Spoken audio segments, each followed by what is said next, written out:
Hi, Betty. How are you? Hi. Good. Are you one of the interpreters for tonight's meeting? Okay.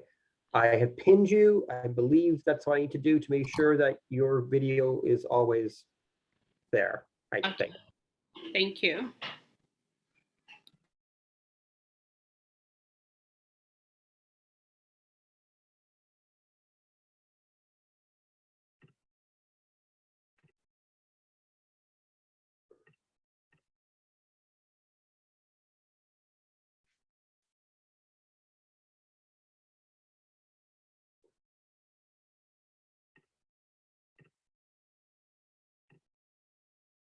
Hi, Jessica. Hi, how are you? Hi. I am trying to promote your architect, Joel, to be a panelist as well. That way he can present. So hopefully but I know he's joining tonight from an iPad.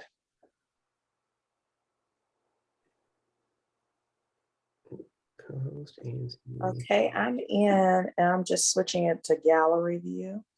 Oh, thank you. I knew I'd forget something. Thank you, Commissioner Moore. And then, do you see the settings to share? Where is the? Yes, I do see the share. Yes. Okay.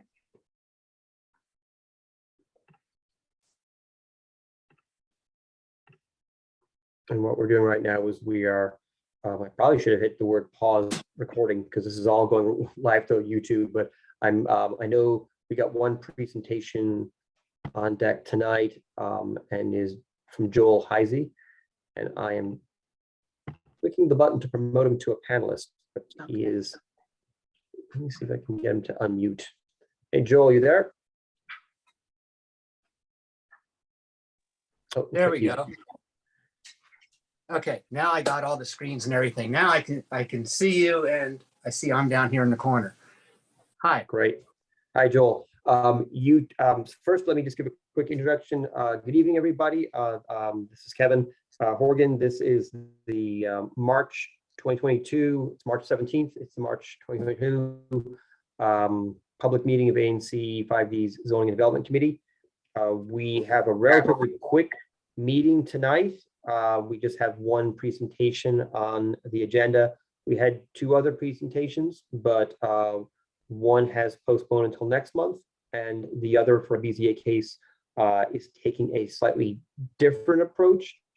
Let me just describe it over here in case anyone is interested in it. It is BZA case 20707 for at 1146 16th Street Northeast. Mr. Tehran presented at last month's zoning committee meeting.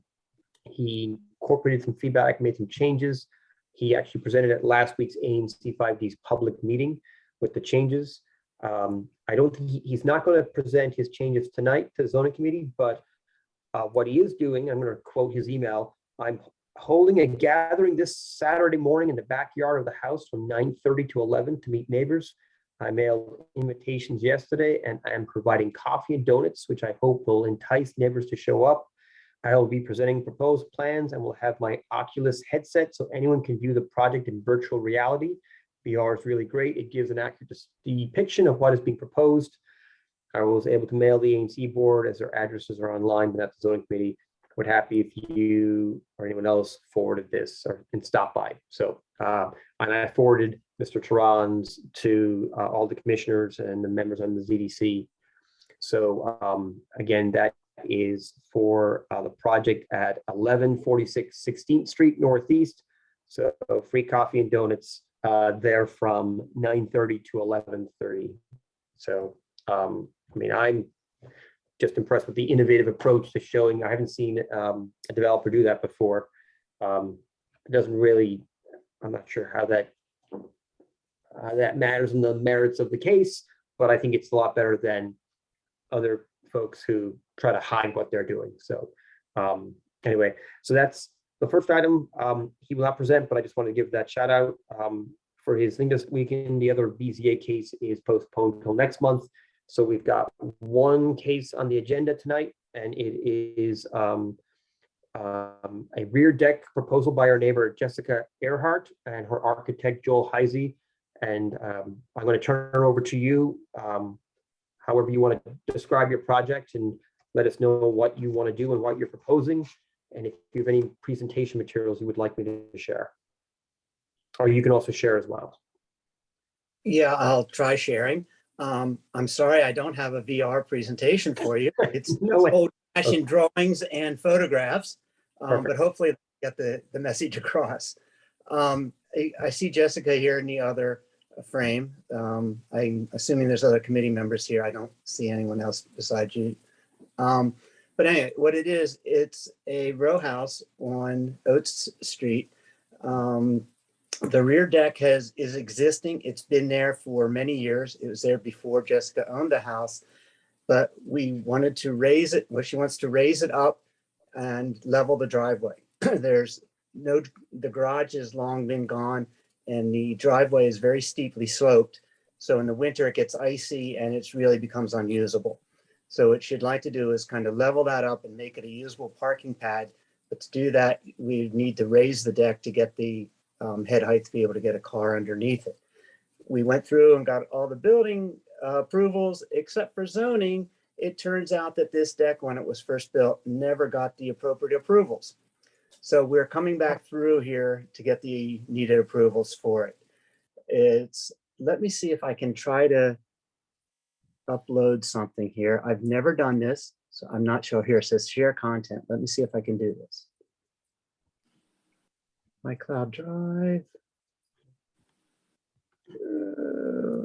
And I've also downloaded the case exhibits that are in the case record right now. So if you want, I can share any of those if you would like. well, what I had done was I had just emailed it. You said you didn't get it. yeah, I there's no attachment.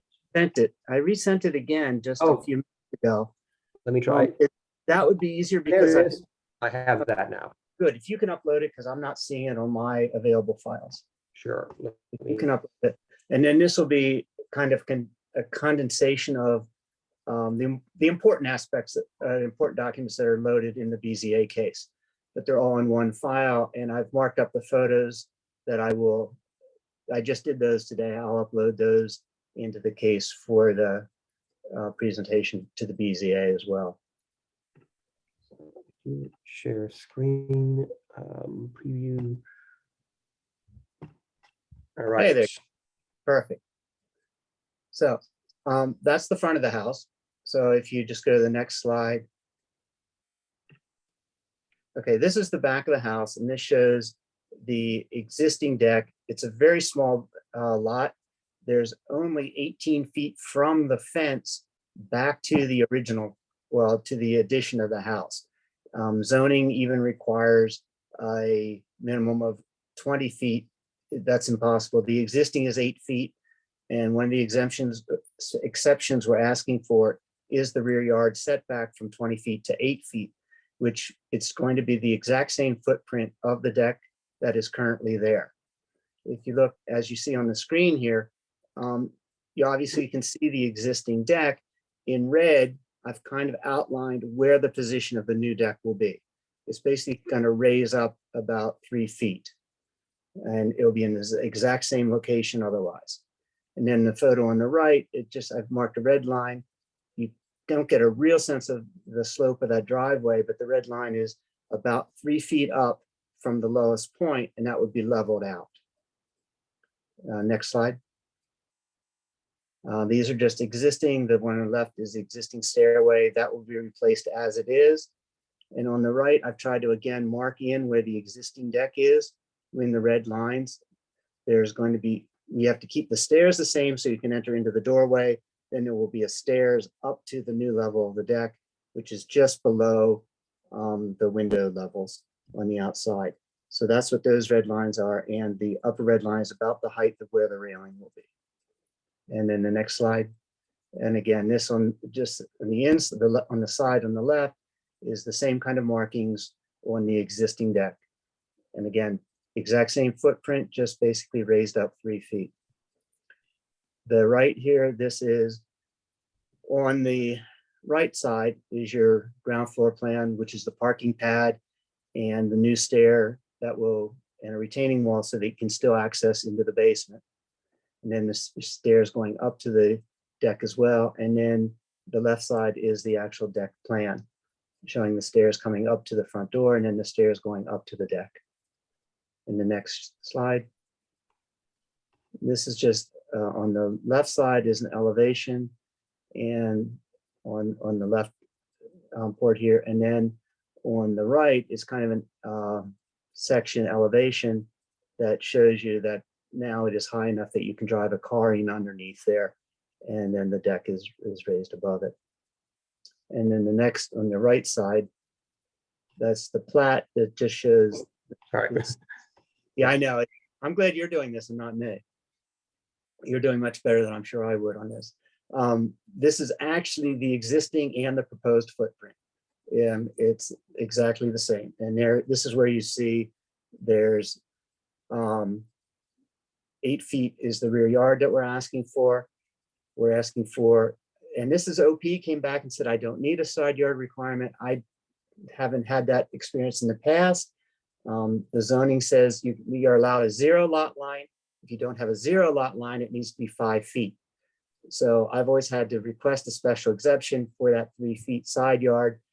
I haven't gotten back from OP if they're still going to request that or not, but I'm leaving that in because it's easier to take it out than to put it in. Oh, I think they got rid of that about 2 years ago. The side, because They didn't tell me that on the last case I did a year ago.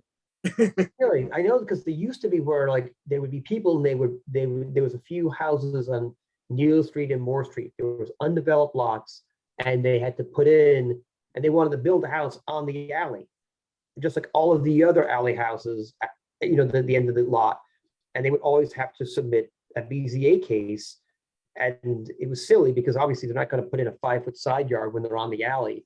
And they finally got rid of that, I thought, but I could be wrong. But you're asking for it, and I don't think anyone's going to complain about it. So Yeah. Now the big ask is what we really need is the special exception for the lot coverage. Allowable is 60%. If you back this off a little bit, you'll be able to see I have a table down at the bottom. We're at existing is 70%. And so by special exception, we are allowed to build that. It's just that when this was first built, they never went through this BZA process to get the formal approvals. So currently the zoning administrator, when the building permit was submitted, is denying it until we go through and have the BZA special exemption for the deck. So there's really no physical change. This is a procedural change to make this all legal. So that's really the big ask. The rear yard, again, is the same. This is just the form that we submit to the BZA that says what we're asking for and then what the special variances are. And here you'll see the lot occupancy is the 1. The rear yard is existing 8. 20 is required. We're asking to keep it at 8. And then the side yard, which again, the OP and you feel that I don't need that, which I'm fine with. But from past experience, I've had it. So that's the case. If you have any questions, be happy to answer them. You can leave that up or take it down, however you'd like to do that. I will take it down. But we have Commissioner Moore on this call, so I always like to defer and let commissioners ask their questions first. I guess I should mention one other thing is, well, actually, Jessica probably addressed this better. Both neighbors, I believe, have been spoken with and are not opposing this application. Okay, so that was really my only question. I think other than that, it's a fairly straightforward project and I don't see a reason not to support it. Okay. And when is your hearing, Jessica? It's in April. April 27th. Okay, gotcha. So, and have you? I don't think you've presented at the AMC meetings yet, have you? No. Okay. So I think Commissioner is the next step for them to present, to get on the agenda for the April. That way it can be voted on I mean, this might even be consent calendar, but it's up to you if you think this is an easy, it's up to you how you want to do it. Well, we typically don't do BZAs on the consent calendar, but I do think it could probably be a one and done in terms of the ANC meeting, since it's just such a simple case.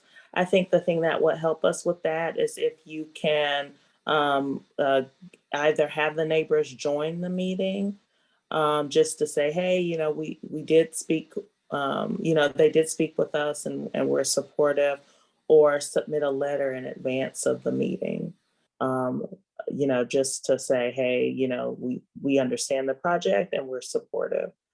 So anything you can do to kind of demonstrate that neighbor engagement prior to the meeting, I think helps. And we could just probably do it with one meeting instead of having you present and then come back again for a separate vote. Jessica, would you like to explain the situation with your one neighbor? Yeah, the one neighbor on my one side, his name's Jack. He's elderly, and I've talked to him a few times. He's very supportive and is allowing us to even be on his property if we need to install the fence. But he does not want to sign anything. So I have given him the original forms when we were first submitting, but he didn't want to sign anything, but he gave me a verbal okay. My neighbor on the other side, I've knocked on the door when I knew they were home to talk to them, and they have not answered, but they did sign the last form saying that they were okay with us to go ahead with the project, but I've actually never met them. I've actually only seen them maybe once or twice since I've even moved in. But they were able to sign. It just took them a very long time to get that back to me. Okay. I can Well, try, but I don't know. sure. Who is your commissioner? Oh, I'd have to look. Okay.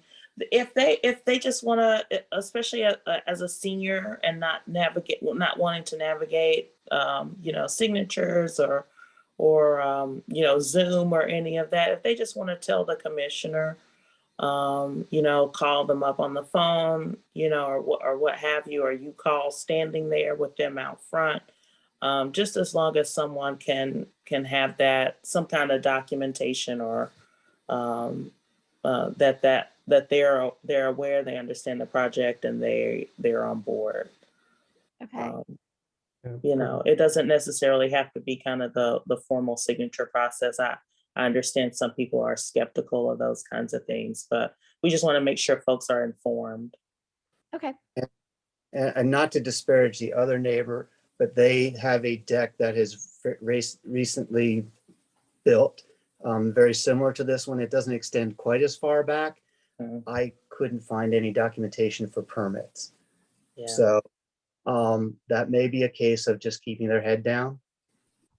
Yeah. But again, they may have done it, but I couldn't find any documentation. Yeah. I would not be surprised, but we'll see what we'll see what. Yeah. I'll give credit to the DC filing system. Yeah, I'm not sure how much, but we'll just see about maybe someone having a conversation with your other neighbor. If we have one signature on file, that's fine. But we just want to make sure, especially that person being a senior, that they're informed.